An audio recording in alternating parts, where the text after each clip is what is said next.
Hozir O'zbekistonning o'yini sal qiyinroq o'tadi, chunki hamma nimani bizada bo'ladi, ko'p odam ko'rsatadi. O'ylaymanki, yaxshi o'tadi bugungi o'yin.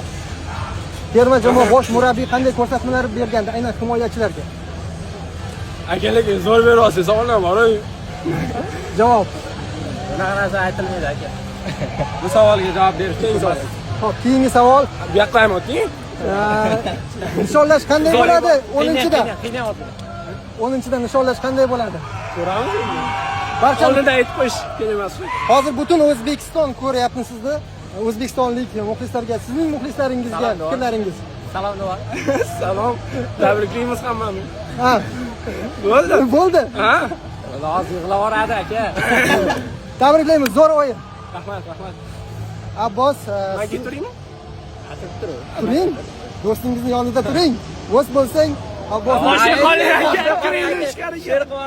Xo'p, Abbos, tabriklayman. Juda og'ir o'yin, juda og'ir yo'l bosib o'tildi va yangi tarix yaratilyapti shu haqida. Alhamdulillah.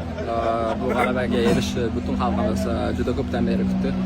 O'zbekiston futboli, O'zbekiston xalqi jahon chempionatiga chiqishga haqli edi deb o'ylayman, chunki bu ajoyib jamoa bilan chiqmasak, uyat bo'lardi.